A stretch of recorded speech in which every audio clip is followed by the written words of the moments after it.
Hello बच्चों, good morning, good evening, good afternoon. कैसे हो आप सभी लोग? आई होप सो आप लोग बहुत अच्छे होंगे। मैं भी बहुत अच्छा हूँ।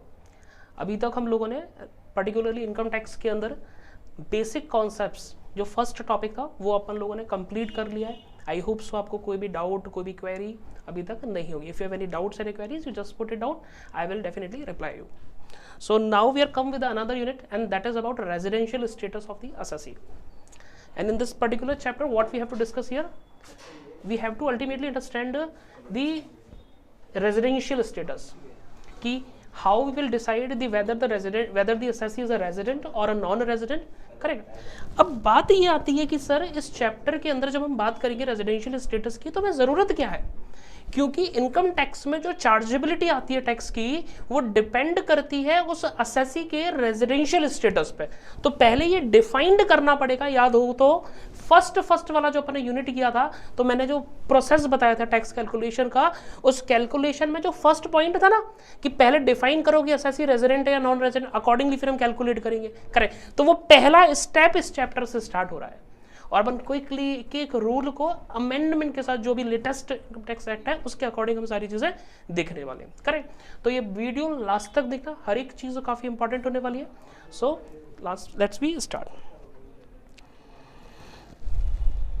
चलिए, तो सबसे पहले बात की जाए बच्चों रेजिडेंशियल स्टेटस के रिगार्ड में. तो रेजिडेंशियल स्टेटस में section number 6, that is the important section, जिस सेक्शन के अंदर रेजिडेंशियल स्टेटस को असेसी को डिटरमाइन करने के लिए रूल्स दिए हुए हैं. राइट. यहाँ पर अपन देखें बच्चों, तो अपन लोगों ने असेसीज को दो पार्ट में डिवाइड किया है. सबसे पहले individual and HUF and other than these assessees, may be a company, partnership firm, association, cooperative societies and XYZ. Right. Okay.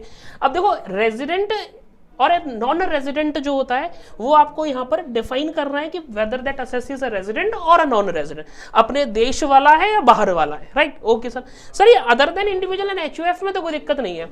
But बात ये आती है बच्चों कि ये इंडिविजुअल के केस में 3 केसेस दिए हुए हैं. राइट. सर क्यों दिए हुए?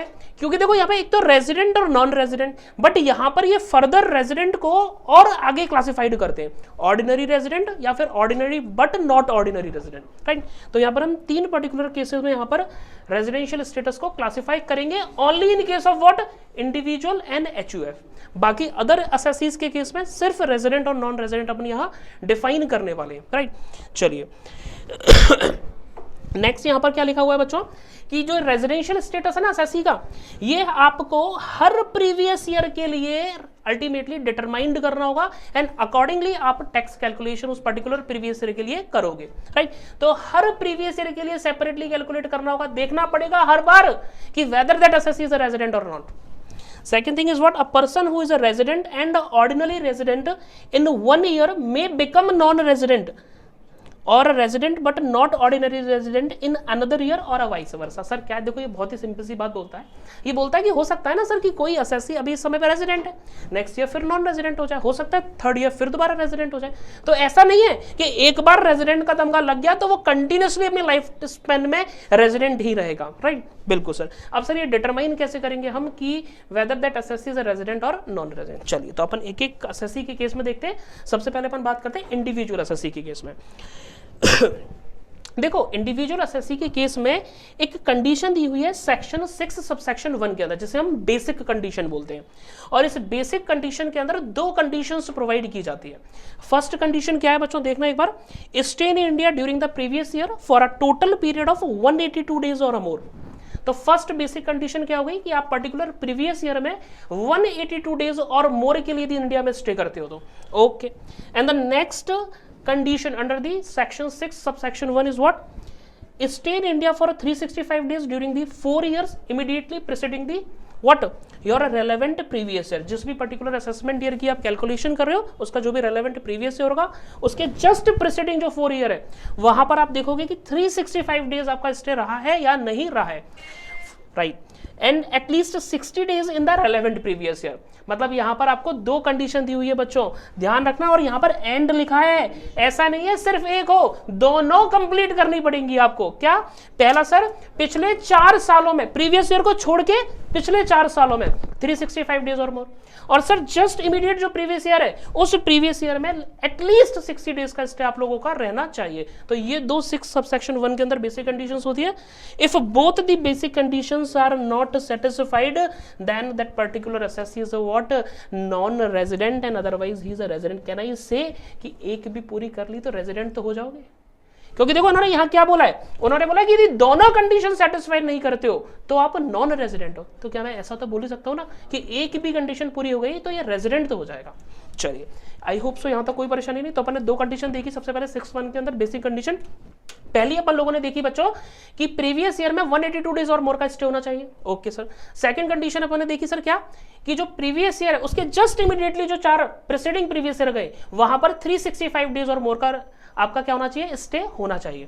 और साथ ही साथ जो जस्ट प्रीवियस ईयर है वहां पर मिनिमम एटलीस्ट 60 डेज का आपका क्या होना चाहिए बच्चों, स्टे रहना चाहिए, राइट। यदि आप ये दोनों कंडीशंस कंप्लाई कर देते हो तो क्या होगा, देखो आप इनमें से किसी भी एक भी कंडीशन को कंप्लाई करोगे, किसी भी एक को भी करते तो रेजिडेंट तो बन जाओगे। पर आप कोई भी नहीं कंप्लाई कर पा रहे हो तो फिर आप सीधे नॉन रेजिडेंट बना दिए जाओगे बच्चों।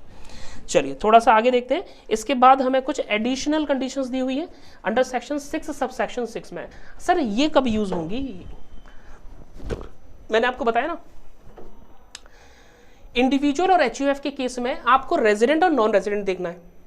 उसके बाद यहां पर रेजिडेंट को फर्दर डिवाइड किया जाता है, R but O R but not N O R, right. तो दैट इज व्हाट कि यहां पर हम ordinary resident but not ordinary resident और चेक करेंगे उस रेजिडेंट के केस में। इसके लिए आपको 2 फर्दर कंडीशन दी हुई है, that is be called additional condition that is provided under the section 6 subsection 6। Okay, first condition is what, resident for 1 previous year or more out of the 10 previous year immediately preceding the relevant previous year। ये जो word आता है ना preceding the relevant previous year, इसका मतलब ये होता है कि जो भी आपका relevant previous year है जिसके लिए आप टैक्स कैलकुलेशन कर रहे हो उसके जस्ट प्रीवियसली जो उसके जस्ट प्रीसीडिंग जो निकले 4 ईयर आप उनके बारे में बात कर रहे हो, या जो भी आपके 10 साल निकले, राइट। तो अपनी फर्स्ट जो एडिशनल कंडीशन है वो क्या है, पिछले 10 सालों में कौन से 10 साल, प्रीवियस से जस्ट प्रीसीडिंग 10 ईयर्स, उनमें एटलीस्ट 1 ईयर आपका स्टे इन इंडिया होना चाहिए। और सेकेंड कंडीशन हुई है बच्चों, stay in India for 730 days or more, stay in India for 730 days or more during 7 previous year immediately preceding the relevant previous year. मतलब sir जो previous year है ना उसके जस्ट इमीडिएटली जो 7 प्रीसीडिंग प्रीवियस ईयर गए उनमें कम से कम 730 days का स्टे आपका होना चाहिए या उससे ज्यादा। अब बच्चों यदि एसएससी इन दोनों कंडीशंस को, if both the additional conditions are satisfied then he is a resident but ordinary resident. अब ये कौन सा रेजिडेंट हो गया, ROR वाला हो गया सर, क्योंकि इसने दोनों एडिशनल कंडीशंस पूरी कर दी। और साथ ही साथ सर यदि वो नहीं कर पाता है तो otherwise resident but not ordinary resident, उसे हम क्या क्लासिफाई कर देंगे बच्चों, RNOR। तो देखो ऊपर दोनों में से फैसे काली में से कोई भी एक पूरी कर लो, आप रेजिडेंट बन गए। अब नीचे वाली जो एडिशनल है ये दोनों पूरी करनी पड़ेगी, यदि दोनों पूरी हो गई तो ROR, otherwise R but NOR हो जाओगे, करेक्ट। चलो एक बार फटाफट से मैं बता देता हूं, इन कंडीशंस को बच्चे ध्यान नहीं रख पाते तो ये आपको बहुत अच्छे से ध्यान रखनी बच्चों, कैलकुलेशंस करनी होंगी आपको यहाँ पर डेज वाइज, तब आप ये निकाल पाओगे। क्या क्या कंडीशन बताई, सबसे पहले बेसिक कंडीशन देखिए। बेसिक कंडीशन के अंदर अपन ने क्या बोला, अपन ने बोला कि सर जो भी प्रीवियस ईयर है उसमें 182 डेज या मोर का स्टे आपका होना चाहिए। सेकंड कंडीशन क्या बोली अपन लोगों ने सर कि जो 4 ईयर गए ना आपके प्रीवियस ईयर के जस्ट इमीडिएट प्रीसीडिंग जो 4 ईयर गए उनमें कम से कम 365 डेज का स्टे होना चाहिए। और सर जो प्रीवियस ईयर गया ना उसमें आपके एटलीस्ट 60 डेज का स्टे होना चाहिए। यदि आप ये दोनों बेसिक कंडीशन पूरी नहीं कर पाते हो ना, कोई सी भी नहीं कर पाते हो, तो अभी सर आप क्या होगे, आप नॉन रेजिडेंट बना दी जाओगे। इनमें से कोई भी पूरी नहीं करिए। If both the conditions are not satisfied, then you are a non-resident, and if you are satisfied any of the condition, then you are become resident, right? Okay sir, resident तो कर लिया सर पता। अब हम ROR है या RNOR है ये कैसे डिसाइड करेंगे, उसके लिए एडिशनल कंडीशन दी गई है 6 सबसेक्शन 6 के अंदर, जहां पर पहली कंडीशन क्या बोलती है, पहली कंडीशन बोलती है सर कि जो आपका प्रीवियस ईयर है उसके just immediately preceding 10 previous years में एटलीस्ट 1 प्रीवियस ईयर के लिए आप क्या होने चाहिए, रेजिडेंट होने चाहिए। और सेकंड कंडीशन क्या बोलती है सर कि जो आपका इमीडिएटली जो प्रीसीडिंग प्रीवियस गए ना, प्रीवियस ईयर के जस्ट इमीडिएट प्रीवियस गए कौन कौन से, 7 प्रीसीडिंग ईयर्स, उनमें कम से कम एटलीस्ट 730 डेज का स्टे आपका रहना चाहिए। यदि आप बोथ कंडीशन सेटिस्फाइड कर देते हो तो ROR हो जाओगे, और नहीं करते हो एक भी तो फिर आप R बट NOR कहलाओगे, राइट। चलिए अब इसके बाद कुछ एक्सेप्शंस दी हुई है सर, आसान थोड़ी होती है चीजें टैक्स में। यदि आसान बनानी होती हैं चीज़ें तो फिर सब्जेक्ट इजी हो जाता ना, नहीं डेफिनेटली। चलो तो इसलिए सर कुछ चीज़ें मुश्किल करने के लिए एक्सेप्शंस डाल दिए जाते हैं लॉ में, ठीक है। तो ये एक्सेप्शंस क्या है जरा देखते हैं। पहला है in following cases only the basic condition number 1 is applicable, second basic condition should be ignored. Sir ये बोल रहा है कुछ केसेस में पता है क्या करना है आपको सेकंड बेसिक कंडीशन को इग्नोर कर देना है, ध्यान ही नहीं देना। आपको ये मानना है सिर्फ मेरे लिए पहली वाली कंडीशन अवेलेबल है, यही सेटिस्फाई करनी है, यदि कर दी तो रेजिडेंट, अदरवाइज नहीं। सेकंड अवेलेबल ही नहीं है। सर कौन है सिर्फ महानुभाव, जिन लोगों के लिए कंडीशन ही नहीं है। तो देखना सबसे पहला कौन बताया sir, Indian citizen who lives India during the relevant previous year as a member of a crew of an Indian ship for the purpose of employment outside the India. यार जो अपने देश का नहीं हो सका वो बाहर जा रहा है, क्यों जा रहा है बाहर? या तो वो as a member of a crew of a ship जा रहा है, या सर उसकी बाहर जॉब लग चुकी है, वो एम्प्लॉयमेंट के पर्पस के लिए इस देश को छोड़ के जा रहा है। तो हमने भी उससे क्या बोल दिया कि भाई हम तो सेकंड बेसिक कंडीशन अलाउड नहीं करेंगे, तो मैं सिर्फ पहली वाली कंडीशन फॉलो करनी है, ठीक है। सर सेकंड कौन बोला आपने? सेकंड मैंने बोला इंडियन सिटीजन और a person of Indian origin. अब एक चीज का ध्यान रखना बच्चों, ये फर्स्ट वाले पॉइंट में सिर्फ इंडियन सिटीजन बोला था मैंने पर्सन ऑफ इंडियन ओरिजिन नहीं बोला था, इस चीज का ध्यान रखना है। सेकंड वाले में इंडियन सिटीजन और पर्सन ऑफ इंडियन दोनों चीज इंक्लूड की गई हैं। who being outside the India comes on a visit to India during the relevant previous year। मतलब कोई पर्सन है सर जो person of origin of India, मतलब इंडिया, पहली बात तो सर इस चीज का मतलब क्या होता है पर्सन ऑफ इंडियन ओरिजिन, मतलब आपने इंडिपेंडेंट इंडिया जो आपका 1947 से पहले जो इंडिया था वहां पर आपके ग्रैंड पेरेंट्स वगैरह ने बर्थ लिया हो, राइट, तो वो आपका पर्सन ऑफ इंडियन ओरिजिन हो जाएगा। और रेजिडेंट तो आप इन डेज के बेसिस पे डिसाइड करने वाले ही हो, राइट। चलिए तो इंडियन सिटीजन और person of Indian origin who being outside the India comes on a visit to India during the relevant period, मतलब वो बाहर ही रहता है बट वो विजिट करने के लिए इंडिया में आया इस पर्टिकुलर रेलेवेंट प्रीवियस ईयर के अंदर, राइट। चलिए तो ये दो लोग मैंने बताए, पहला कौन सा, पहला पर्सन कौन सा बताया था बच्चा आपको? पर्सन पहले बताया इंडियन सिटीजन। इंडियन सिटीजन कौन सा वाला सर? जो ultimately as a member of crew बाहर जा रहा है या फिर for a purpose of employment जा रहा है, राइट। चलिए और सेकंड मैंने कौन सा बोला? इंडियन सिटीजन और a person of Indian origin, right, who is being outside the India comes on a visit to India for what during the relevance। अब कोई पर्पस नहीं दिया हुआ है वहां पर, वो बाहर रहता है बट इंडिया में आता है विजिट करने के लिए क्योंकि वो इंडियन ओरिजिन का पर्सन है, राइट। चलिए इन दो केसेस में सेकंड वाली बेसिक कंडीशन आपको इग्नोर करनी है। आगे however such person having a total income other than the income from the foreign income exceeding 15 lakh during the previous year will be treated as a resident in India if okay। देखो ये एक special proviso डाला गया था ultimately department की तरफ से, एक कंडीशन डाली गई थी इसमें, क्या कि सर कोई एक ऐसा पर्सन है जिसकी income other than income from foreign sources, other than from income from foreign sources. तो इनकम फ्रॉम फॉरेन सोर्सेज क्या होता है मैं आपको नीचे बताऊंगा, डोंट वरी, ठीक है। तो income from other than foreign sources आपकी 15 लाख है सर, उससे ज्यादा एक्सीडिंग 15 लाख है ड्यूरिंग द प्रीवियस ईयर। तो सर ऐसे पर्सन को हम रेजिडेंट ट्रीट करेंगे कब? यदि वो सेटिस्फाई करे कंडीशन 1 को और सेटिस्फाई करे कंडीशन नंबर 2 को। Instead of 60 days in previous year we take 120 days are considered. Sir समझ में नहीं आया ये क्या बोला इन्होंने यहाँ पर? ये बोला बच्चों देखो हर किसी को आप बेसिक कंडीशन कंप्लाई कराने के लिए पहली और दूसरी कंप्लाई कराते हो, यस सर कराते हैं। तो ये बोले पहली कंडीशन तो सेटिस्फाई करेगा ही, सेकंड वाली में हम इसे थोड़ी सी रियायत दे रहे हैं। सर रियायत कैसे दे रहे हैं? देखो सेकंड कंडीशन में आपका बी पॉइंट में एटलीस्ट 60 डेज दे रखा है ना ये, हाँ ये बोल रहा है 60 डेज की जगह पे 120 डेज ले लेना।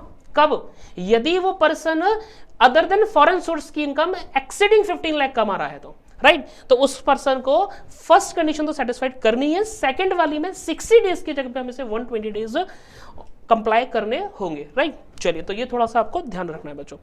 इसके बाद यदि हम बात करें तो इसके बाद हम बात करते हैं डीम्ड रेजिडेंट के बारे में, जो कि बात की गई है सेक्शन 6 सबसेक्शन 1 क्लॉज ए के अंदर। क्या बोलता है?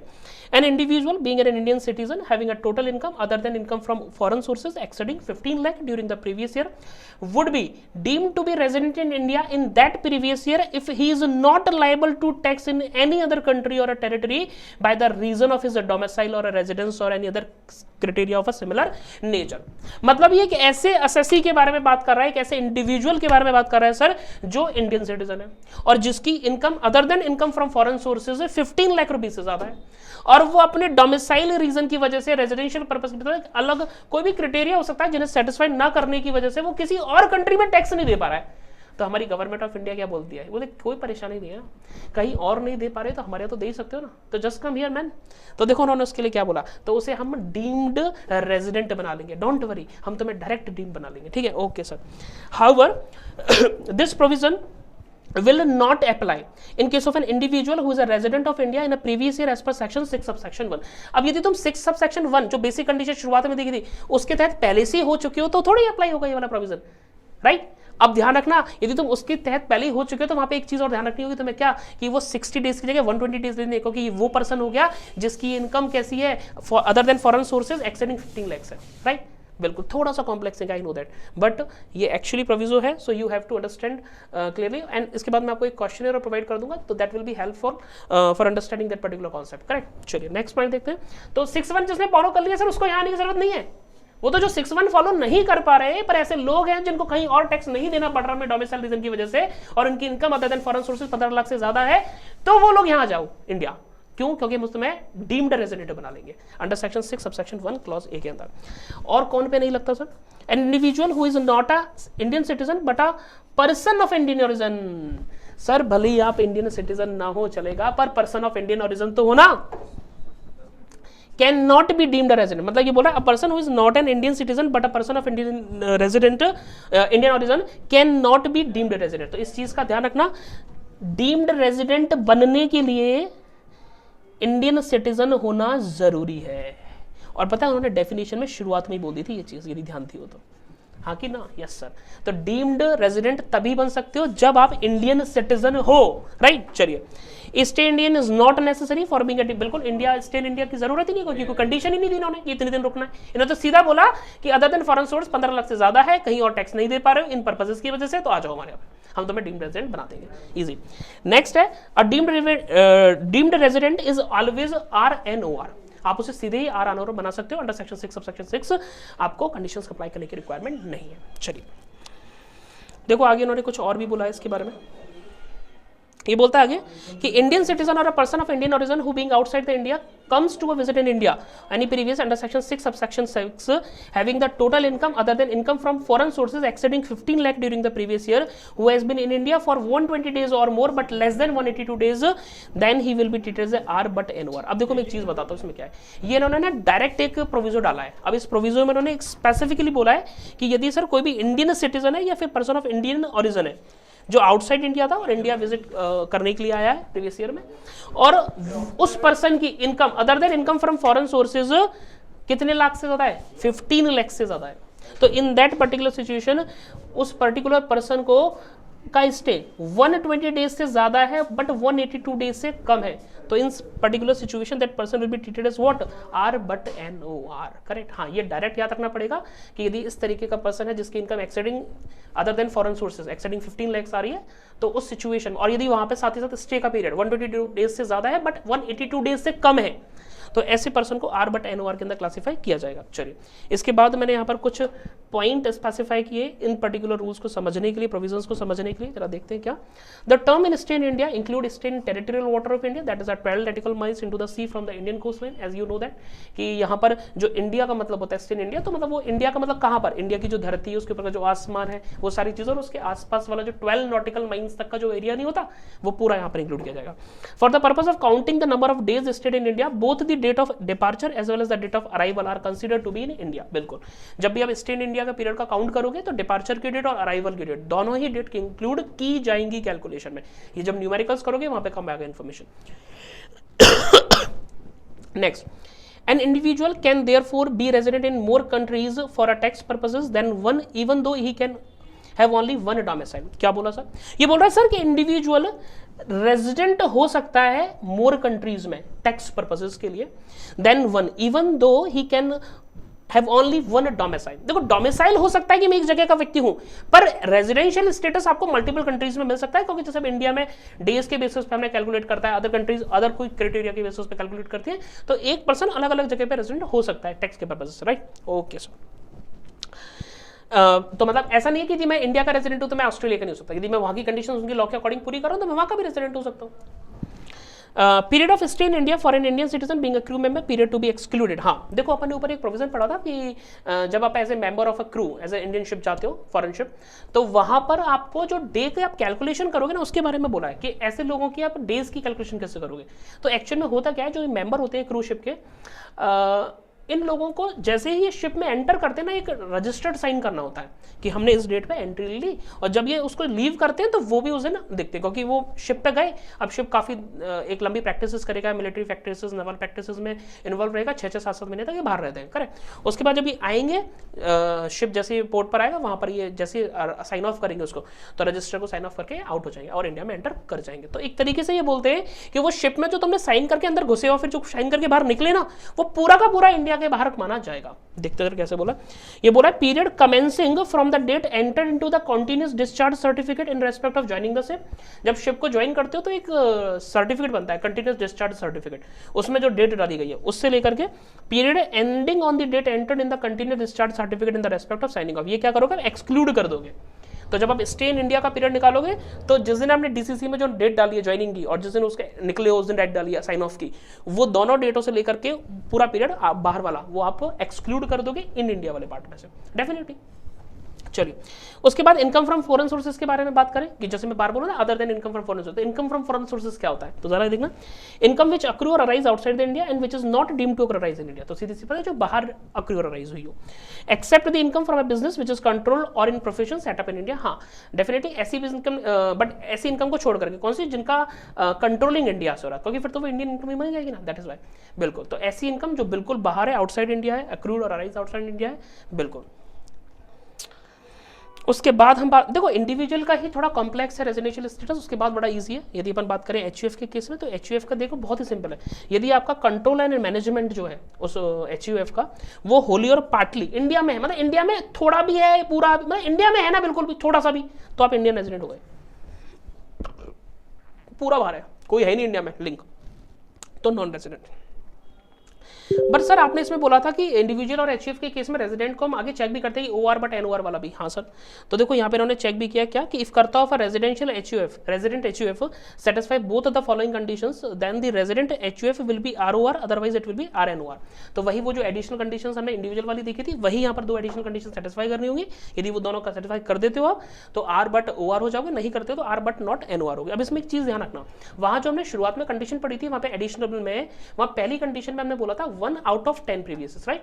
अब यहां पर क्या है कि इनकम टैक्स डिपार्टमेंट में इस पर्टिकुलर एचयूएफ की जो रेजिडेंशियल स्टेटस वाला प्रोविजन है यहां चेंज नहीं किया है, पहले यहां 2 साल हुआ करता था, तो इन्होंने अभी भी यहां पर 2 साल ही लिखा हुआ है। तो that's why we write it here 2 year previous year in out of the 10 previous years, right. और बाकी तो सेम है वही 732 डेज से 7 डेज। चलिए उसके बाद हम बात करते हैं फर्म, एओपी, बीओआई और local authorities and artificial judicial person के केस में। अब इनमें 3 नहीं होंगे, सिर्फ 2 ही क्लासिफिकेशन, रेजिडेंट या नॉन रेजिडेंट। तो देखो यदि आपके सर ये फर्म का, एओपी, बीओआई, लोकल अथॉरिटीज का जो अफेयर्स है, उनका जो मैनेजमेंट है, सारी चीजें यदि वो होली और पार्टली इन इंडिया है तो वो रेजिडेंट हो जाएंगे।